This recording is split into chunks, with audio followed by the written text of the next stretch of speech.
Hello, isang magandang umaga muli sa ating mga taga-subaybay dito po sa Dan TV Vlog channel. Ito po ang yung lingkod, siyempre, si Kuya Dan. Okay mga idol, dito pa rin natin sisimulan ang pagbabahagi ko po ng ating pong adventure o tour doon sa dito po sa Mountain Province, na kung saan po ito po ay bahagi ng aking birthday travel. Okay, so ibig sabihin way back to June 11, 12, and 13. Okay mga idol. So, kung natatandaan po ninyo yung binabahagi pa natin na bahagi ng aking travel ay nasa flower farm pa rin po si Kuya Dan by the time nung huli po nating naghandog ng video doon or vlog. So, balikan po natin kasi ito na po yung last glance ng Northern Blossom Flower Farm na kung saan po talagang na-amaze pa until bago ko po lisanin itong lugar na to ay lalapit pa rin po tayo sa isang an amazing flower na talaga naman pong siyempre siguro kami mga lalaki ay hindi kami familiar sa mga ganito, but then alam naman po namin na na-amaze din po kami sa mga bulaklak, lalo na po kung ito po ay isang attraction, nakakatulong po ng turismo sa ating bansa. So doon po si Kuya Dan ay na-attract din at ibahagi sa inyo, lalo na po dyan yung mga lovers sa flower, mga flower lovers.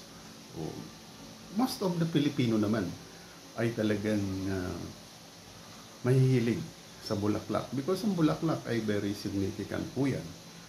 May mga sentimental values po yan sa ating mga kababayan at talaga naman may mga hugot sila sa bulaklak. Okay, tulad nga ng banggit natin, puntahan po natin yan para ibahagi ko na po sa inyo ang flower na ito. Okay, go. Tingnan natin ulit. Last glance ni Kuya Dan sa Atok, Benguet.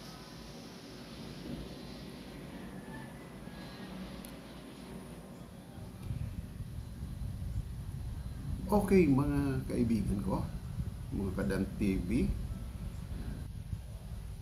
linapitan po natin ng more closer talaga. Dumikit na po tayo sa flower na ito.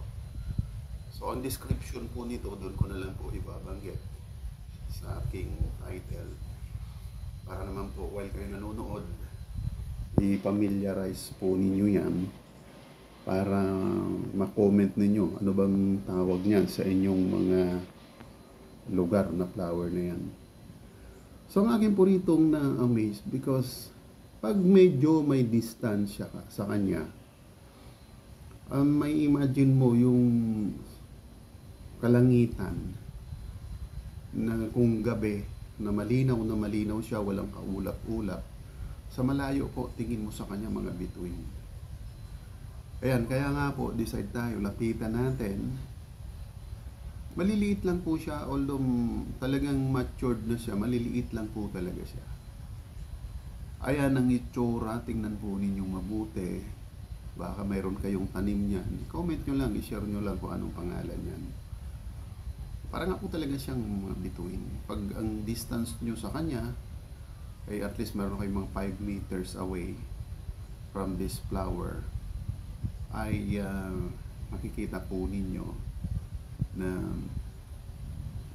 similar po siya sa bituin.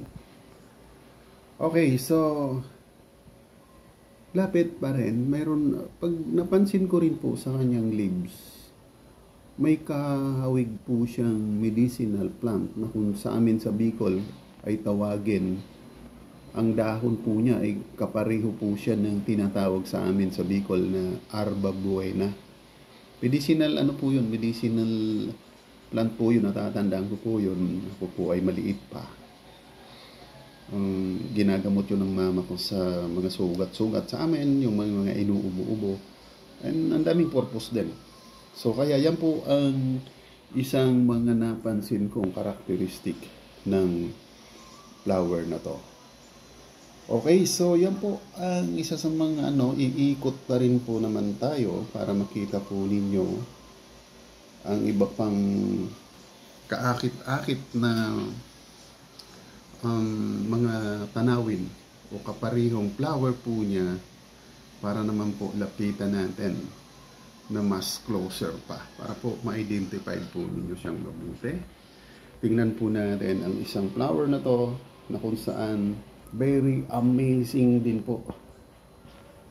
Mapapawaw ka pag nilapitan mo siyang close na close. May binahagi na po ako sa inyo nito sa mga short video lang.